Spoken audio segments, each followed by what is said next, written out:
Hello, Angie Gerber here, and welcome to my podcast, Awareness. Once you know, you can't unknow. A place you can come to start thinking and shifting your thoughts to finally create the results you truly, truly desire. It'll shift your mindset and give you strategies to get out there and get it done. Let's get started. On this episode, I'm going to mix it up a little bit with my 6-year sobriety anniversary this week. I wanted to take a moment to share my story and just let you know a little bit about me and my journey and what brought me to do this podcast and really sit in the seat I sit in today. And the interesting thing is I've been preparing and I've been thinking about this for a while. Sharing my story here on this podcast, it's different for me because I don't know who's listening or necessarily know who I'm talking to. So the vulnerability in that for me is something I've not really ever felt before, because in my journey coming here to the 6-year point, I've always known who I'm talking to. I've always known what parts I wanted to tell them or not tell them.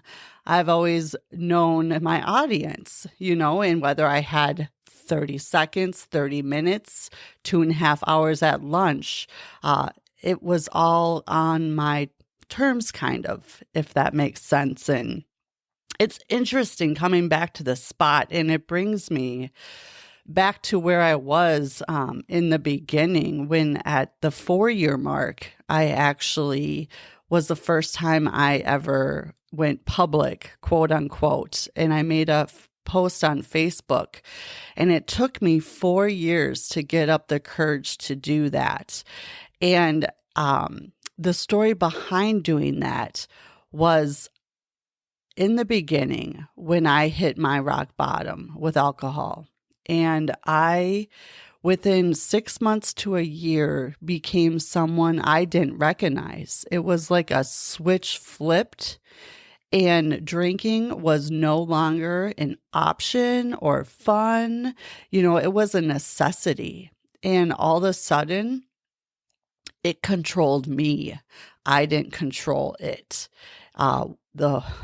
Where I drove, how I drove home, what stores I was stopping by, I just remember it so vividly, even though it was like having an out-of-body almost experience, because the control that the substance can have over you, it sneaks up. Because I was, I guess, how I grew up, your typical person, your teenager, we started, me and my friends without exception, maybe one, all started drinking, 15, 16 years old, experimenting, whatnot. You go into your college years, you're having a lot of fun, get into your mid-20s, late 20s, getting married, the celebrations, going out to dinner, going out to concerts, going on vacations, just lunch, happy hour, all this stuff.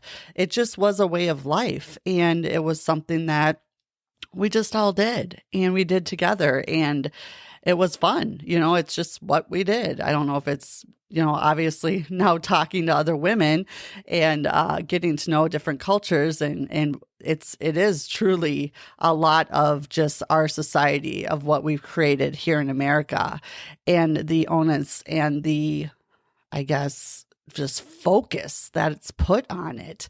It's paradigms, it's programming is what we did and how we did it. So, it just kind of carried through my adulthood, and then you get to be a mom, and then you own your own business, and who wants that glass of wine at night? Or whenever we'd make plans or we'd go out, it was always around what bar or what restaurant or stopping for happy hour. It was always drinking involved. So it just was what it was. And that was okay. And that, well, when I was 28, I did get a DWI. So I would say that that should have been my first wake up call, and it wasn't. Just went through the process and went from there. And then it got dark, and it happened so fast that within a year, 6 months to a year, I became someone that a year earlier, I would have been that woman talking about. I would have been like, oh my God, did you see her? Like, what is going on with her? And the switch flipped, and I had no longer was myself. I remember writing a note the summer before I finally gave in and figured this out. And it was 6 pages, and I was pretty buzzed, and I was crying, and I had realized I needed help, and I didn't know where to go. And I had reached out to my brother, who had been in the situation. He had been sober since high school. He had his own stuff he dealt with then. And I just wrote down, I'm like, 4 pages of a legal notepad, front and back, of all the reasons I drank. And it went something like this: because it's sunny out, because it's raining, because I had an amazing day, because I had a shitty day, because my kids did everything perfectly, the rooms picked up, there was a fantastic day, we just had so much fun, because it was a sucky day, and I yelled at my kids. They're not listening. They're not doing what they should be doing. Because work went amazing. I sold another house, got another one under contract, because it was a crappy day. I lost that deal in the inspection period, and man, I could use a drink. Because Bill and I, my husband, we're having an amazing day. Oh my gosh, we're celebrating. We're planning for the future. Grab a drink. Because we're fighting, because I'm pissed off at him, because we are not in agreement on some things, and I'm just so frustrated, I just got to drink. It was every reason under the sun. Anything was a reason. And I actually, once I got sober, I found that note. No, excuse me. I take that back. What had happened is when I started, when I wrote that and I gave it to Bill, because I was just screaming out for help. I needed someone to help me.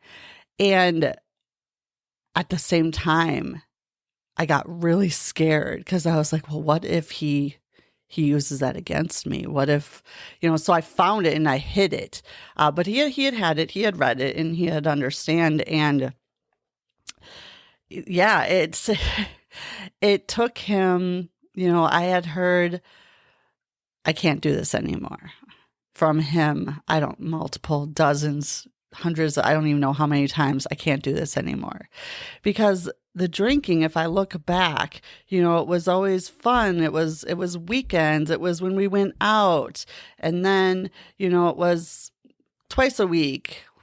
And then it was, 3 times a week. And then it was just 1 glass a night. And then it was 2 glasses a night. And then that turned to a bottle. And, and it was just this progressiveness in it that all of a sudden it was taken over. And my rock bottom point of when I knew that something had to change was, it was when I took our kids out to a movie, and they started serving alcohol at movie theaters. And mind you, my kids are small, so this is an animated movie, not one of your adult nights out where you drink or have a couple drinks with your dinner and movie. I proceeded to get shit-faced, pretty much. And instead of being responsible, because again, at this point, I felt kind of out of my mind. I didn't know. It's so odd. You don't know that you're making the wrong choices, and yet you inherently know, but it doesn't matter. Like it has such control over you. It doesn't matter. So I got home by the grace of God. For many, many times I drove when I shouldn't. I got home. I'll stop my story right here and tell you that I never physically hurt anyone, thank God. I never, crashed my car. I never, just brought this upon it, and physically no one was ever hurt. Were people in danger often? Oh yes, absolutely. But I got home and my husband looked at me with, I swear he'd never lay a hand on me. He's not that type of guy, but if there was any time in our marriage of now 15 years that he probably wanted to strangle me or put his hand or just like knock some sense in me, it was that very moment. And I knew in that moment when he said, I cannot do this anymore. You have crossed the line, and he laid into me like he'd done many, many times over and over again. But this time it involved his kids. And I knew that the line had been truly drawn in the sand, and I could not come back from it. So I reached out again for help, and I found it. Sorry. I was able to find someone to help me. Because at that point, I was probably 3, maybe 5 days away from losing everything that mattered to me. And so I just gave in. I had to hit my rock bottom in order to just give in. Like, I can't, I'm done. I don't know what to do. I had my very good friends that I had had for many, many years. They didn't even know. I had isolated and hid this so well. I'm sure some people knew. I mean, come on.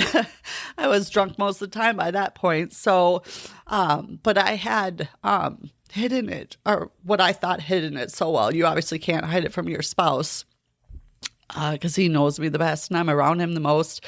But yeah, I just stopped going out, or when I would go out, I'd make sure I could get back early enough that it wouldn't be as much of a big deal.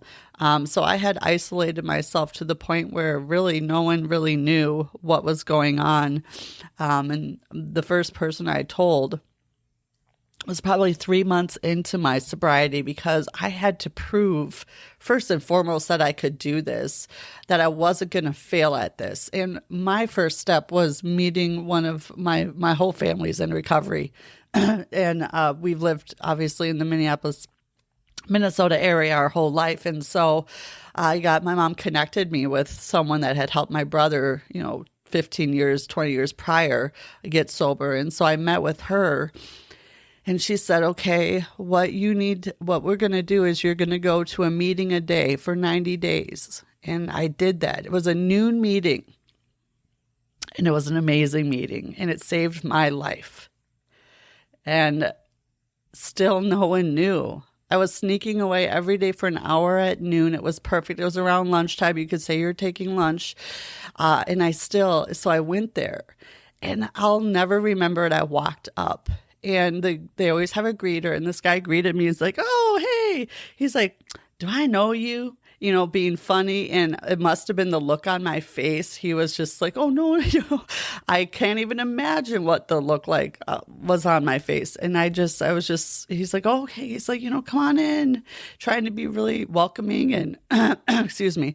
I remember sitting, towards the back, alone, and I cannot imagine the look on my face. And this woman, there was a couple Joes. Her name was Joe. And I remember she came up and sat by me. I'm sure it was my first day. I know I did, written all over my face, and she hadn't seen me before. And she said, welcome. I'm so glad you're here. And it was the day that changed everything for me. They have a first step, is what it's called, room, where all the people such as myself that are new to this go into a different room. And one of the people that have been through, have some time under their belt in sobriety would come in and talk to us. And I remember sitting in that room, and I said things in that room that people that have known me my whole life, I would never say in front of them. And just having that space and that room where I could say what I need to say, knowing I wasn't judged, because the funny thing is, like, I found my people, as much as I'm like, whoa, okay, I'm bad. I did a lot of bad things. And yet, wow, some of the stories and things that people have been through and struggles and battles, I'm like, okay, wow, I got it, man. It's there's a lot. And that's where I realized, you know what? Everyone we come in contact with is fighting their own battle. It might not be addiction. It might be something completely different, but wow, everyone walking on this earth is fighting their own battle. And at that point, and at that time, I'm like, okay, I'm not fucking crazy. I'm not like lost. I felt so isolated. I felt so alone. I felt so just nuts and like a failure. I felt unworthy. I felt shame. I felt guilt. I felt it all. And then to be able to come around other people that had that similar, if not, very different experience, but were showing up and have that support, I know that saved my life, just having other people to relate to. And I went the 90 days every day because I'm responsible. It's one of my strengths finders. So yes, I do what I'm told a lot of the times, especially when I don't know what else to do. So I went every day for 90 days. And at the end and during that time, your perception changes. I remember the first 3 days were the hardest. And my husband's like, how you doing? I would just pace. I would shake. I would pace. I would just have my hands. I didn't know what to do with my hands. And I was just breathing and just the anxiety of it. I'm like, how do I do this? I'm like, I don't understand. I don't know what this is. I don't understand. How do I not go boating? How do I go out with this? And how do I do this? And how do I do that? And how do I live? Like, I had no idea. And that's where the saying, I believe, one day at a time comes in, because truly it's just one day at a time. Just let's get through. And for me, it was 1 second. All right, got through that second. And then I'd bring it up to a minute. And then I could bring it up to 5 minutes. And I just built it up and just going and continuing to go and to continue to celebrate with others and be celebrated. It changed everything for me. And in doing that, I also I watched The Secret. Everyone had talked about this movie, The Secret, for so long. And so I finally just I remember I was home alone. I had to keep myself always busy, and I watched it. And I was like, whoa. And so instantly in that moment, I bought Jack Canfield. I bought Bob Proctor, Lisa Nichols, John Osroth, Mike Dooley. I bought all their books, just bought them. And in doing that, I found Bob Proctor and Jack Canfield the most intriguing to me. And so I went and I researched a little bit. And at this point, I had threw us into financial ruin. I had done a lot of things that I'm not proud of. And we had really no money. And I knew after finding Bob Proctor and talking to him and reading some of his material, there was a coaching that I could do. And so $10,000. I'm like, how is that going to happen? And I talked to one of his coaches and they said, well, you don't need the money till you make the decision. Once you make the decision, you'll find the money. And I made the decision. I'm like, I knew in my heart that I had to do this. I had to figure out a way. And so within 24 hours, I figured out a way. I remember exactly where I was sitting in my car at what stoplight, turning left, when the idea came to me.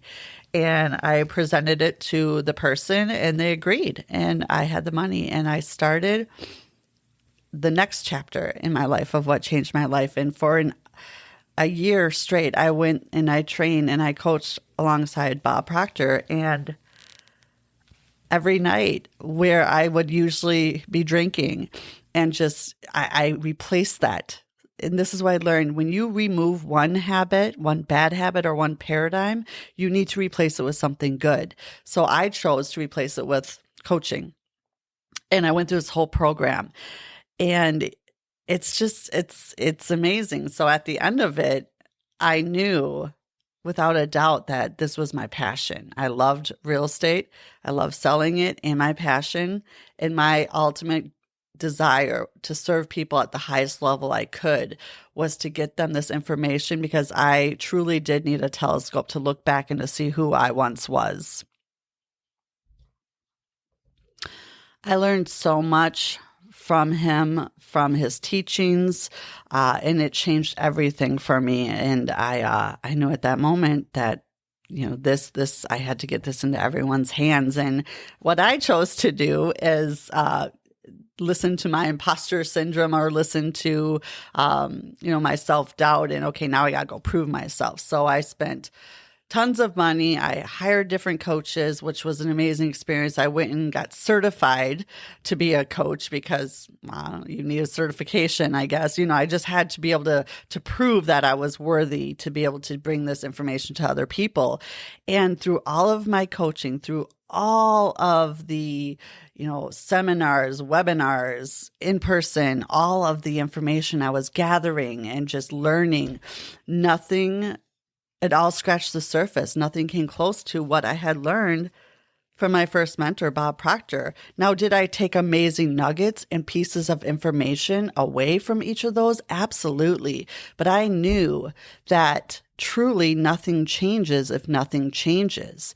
And that's what Thinking in Results is about. It's about taking your paradigms and your habitual habits and shifting them out and replacing them with what serves you. Because if you simply continue to try to change your behavior, the results won't come, because you'll end up exactly back where you're at. So I remember one of the coaches I hired after Bob was Stacy Hartman. She's local here in Minnesota as well. And I just kept hearing, tell your story. People will connect with you. Like energy attracts like energy. So in telling your story, you're going to find your tribe, all that. And I was so freaking out. I'm like, I was not, because this was year 2 into my sobriety. I'm like, I cannot. I remember the first time I told my story to someone, and we were having coffee. And it was this vulnerable moment where she was just opening up. And there was when you meet that person and there's just this instant energetic connection and you connect with them and you're like, wow, I feel this. I felt that with her. And so she just was telling me some just wow stuff that I was I'm like, wow, you came out on the other side of that and you're here. And you got your story. And I was so just in gratitude for her sharing that with me. And so I told her some of mine. And that was the first time, year 3, that I had told someone that wasn't very close to me about my story. And what Stacy had told me, going back to my coaches, she's just like, because I was like, I can't tell this. I can't post this. I can't do it. She's like, no. She's like, tell your story in your time. Vulnerability is earned. You don't have to just put it all out there. You will know when the time is right. You will know when to be vulnerable. You'll feel it. It's an earned thing. And I know Brene Brown talks a lot about that. It's earned. So I love that. And I loved having that permission that I didn't have to just go out and throw up all over everyone my story. And it had to be authentic and it had to be in my time. And that's why today, I'm a little emotional because I truly have never, this is really vulnerable for me, just going out and whoever you are listening, I just know that in my past experiences, every time I've told this, there's beauty that comes out of it, which brings me back to the conversation I was having with this woman 3 years in. It was August that we were talking about this. And we just connected and we talked at deep, deep levels. And it was beautiful. And fast forward to February, I met her again for coffee. And it had been in the meantime weighing on my heart. Like, it's time. Like, people need to hear this. You need to reach people. It's time. And I didn't want it to be time. I'm like, nope, not ready. Maybe my 5 year, but 4 years, it's just a weird number. Like, who wants to 4 years? Like, maybe 5 or 10, but not 4. So I'd had it in my mind. I'm not going to do this. I'm not going to make the post on Facebook or, just come out and let anyone who just happens to stumble upon it read this message. I'm not ready. And I remember meeting that same woman for coffee the day before my 4-year anniversary just happened to be. And we were sitting there talking, and she looked at me and she's like, "Did you know?" And I'm like, "Know what?" She's like, "When we met for coffee this summer, did you know?" I said, What do you mean? Know what?" She's like, "I was drinking two bottles a day. I couldn't function. I didn't know. I was just in the spot, and it was just so, I didn't know where to go. I didn't know what to do. And by your story and you reaching out and you telling me, it gave me hope. And it gave me, it helped me so much. And just being, it's like, "Did you know?" And I'm like, "I had no idea." She's like, "Well, you helped me. You helped me more than you'll ever know." And I was just like, crap. She's like, "What?" I'm like, "Oh, now okay, I hear you, universe. Got it. All right, I will do it." So just, again, putting these people in your place along your journey, I did my post. And I remember I told her, I'm like, "Okay, this has been weighing on my heart to do, and I wasn't going to do it, but now because you and what you said, I'm going to do it." And I remember the next morning, I called her right after. I literally wrote this post, looking at it, rereading it.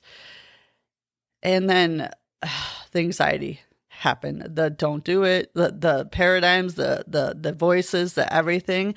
And I pushed. I remember pushing post, jumping up and shaking and like, "Oh my God, what did I, do that type of a thing?" Because it was just such a level of vulnerability I hadn't gone to yet. And I remember going up and telling my husband, I'm like, "Oh my gosh, you don't believe what I did. I had a breakthrough. I posted." And his reaction was, "What, are you trying to get attention?"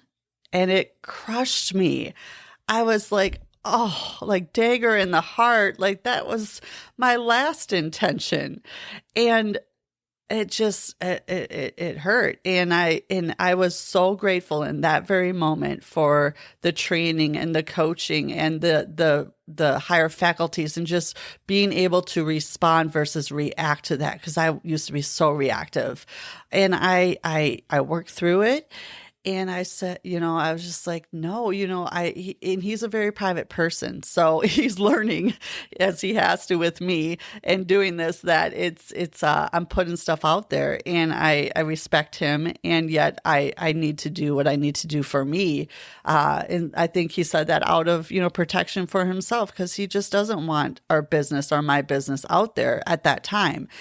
And I said, no, it was to, there's people out there that I truly believe need to hear this. And I think I could help people. And he may have got it, may have not. We worked through it, whatever. And I kid you not, there's a couple people that kept coming into my mind that why I stopped from sharing my story. I'm like, well, what will they think? Or maybe they won't let our kids hang out anymore. Or, just all the things that we say. One of the people called me. And she's like, "I can call you and I can be vulnerable with you because of that post." And she shared with me, and I helped her through a situation that she couldn't go to anyone else with. Another one, a past client of mine, asked me out to lunch. We went out to lunch. She's like, "Thank you." She's like, "You saved my life." She's like, "I was in this horrible depression, and just how you came out and you put yourself out there like that. Wow, that was inspiring to me, and it helped me when I was in a really dark place." And the things like that just kept coming. And I was like, that's why Thank you. Thank myself for listening to my intuition and to just doing it. Because in doing that, if I had just helped one person, that would have, or reached someone, or someone read it and it did something. I think I hadn't looked at it in a long time, but we get some engagement with posts. I had over 500 comments on that post alone. And it was just like, and the weight that comes off your shoulders and what you can do with that, it was amazing. And, I found gratitude. And that's one of the first things Bob taught me. He's like, you have to be grateful for where you're at, even if it's not where you want to be. It's not the circumstance. It's your bank account's not reflecting it. Maybe your relationship, your car, your house, whatever it is. It might not be exactly where you're wanting to be or your desired goal. And if you are not grateful for where you're at today, I can promise you are collapsing the energy and you're not welcoming anything in. And as soon as I started being grateful for the situations, the circumstances where I was, everything changed. And by using my perception, will, imagination, intuition, memory, and reason, and really strengthening my higher faculties and starting to live from the inside out versus the outside in, everything changed. And, for me, and again, we all have our own personal journey. I am no way saying mine's right or wrong. It's indifferent. It's mine. I own it. I went to my 90 days of AA, and then there was a shift. There was a shift in my energy, a shift in my perception, and it was no longer the room I needed to be in. It had served the purpose of what it was there to serve, and I haven't been back since. It got really heavy. It got almost dark, and it almost felt out of energy of where I was at now. And even though gratitude's a big part of it, I already had shifted my energy so much. And I know for those that are listening in recovery, I know I will give back, because if you've gone through this and you've gone into this community, it's your responsibility to give back to the others in need. So it will happen. And I listened to another coach once say something really interesting, because I couldn't understand, I'm still on these sites, and I still talk to people and engage in a Facebook group of women in recovery. I mean, truly, they struggle every 10 years later, 15 years later, they struggle. And I can say, after listening to this one coach, he's like, I'm recovered. They talk about you're always once an alcoholic, always an alcoholic. You're always going to be in recovery. It doesn't trigger me. I don't think about it. It's not my go-to.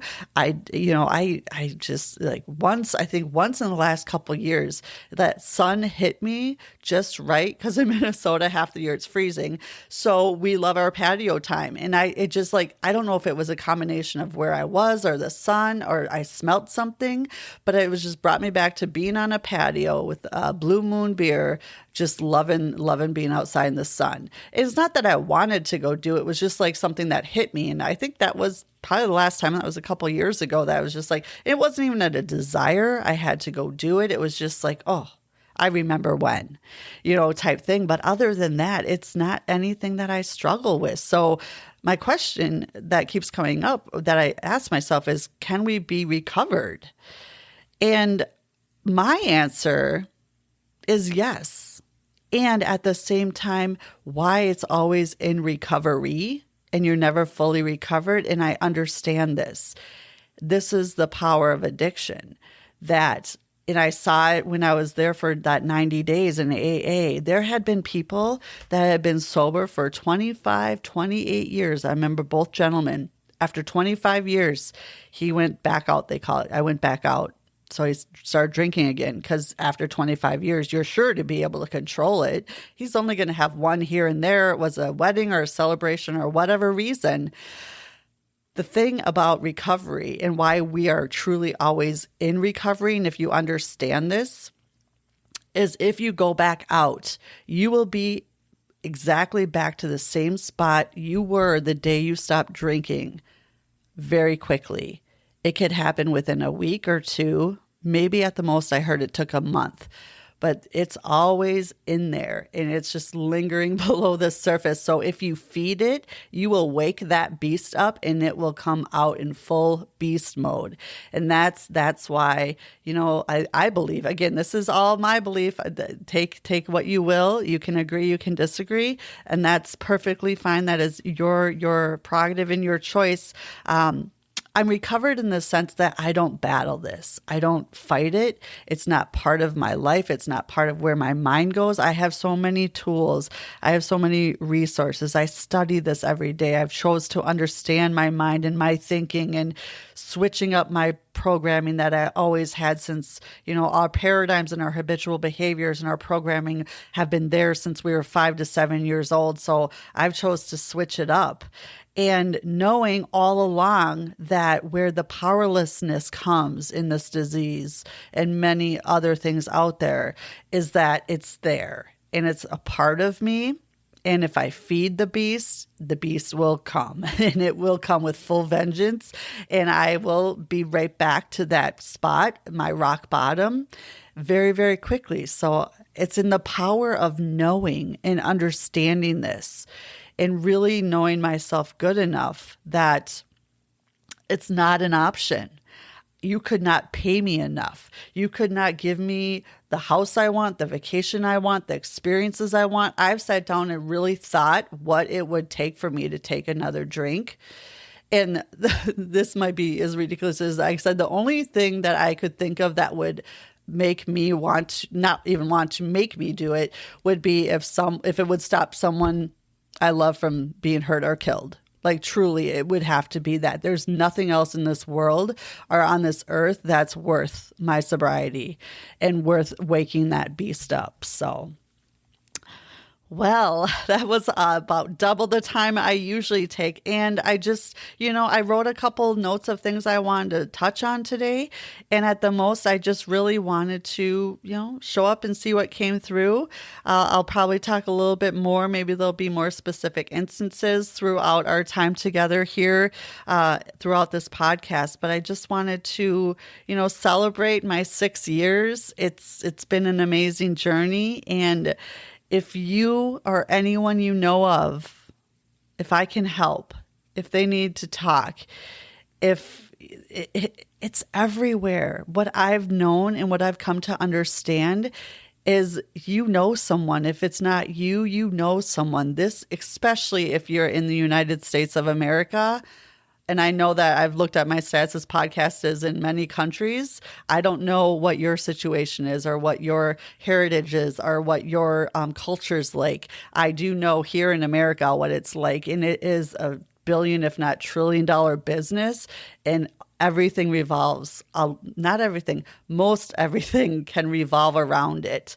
And it's just a society that's been created. So there's a lot to fight, and there's a lot to get through and to sort through. So if I can be part of that for you, use my link, schedule a one-on-one. You don't have to do it alone. You don't have to be alone.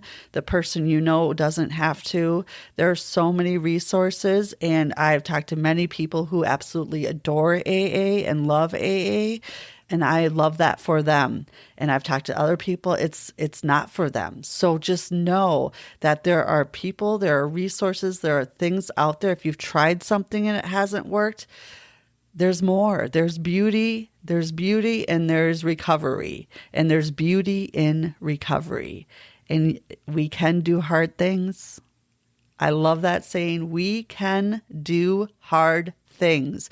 We may not believe it, but what you can do is you can borrow my belief in it and my belief in you. So thank you again. I've appreciated this time and being able to show up, and appreciate you all. Thanks for spending some time with me today. And if you like what you heard, feel free to share, like, subscribe, follow, Do whatever it is you do. I'd love to get this out to as many people as possible because it truly all does start with awareness. Once you know, you cannot unknow, and it changes everything. And of course, if I can help in any way, I'm here and happy to do so. Until next time, make it a good one.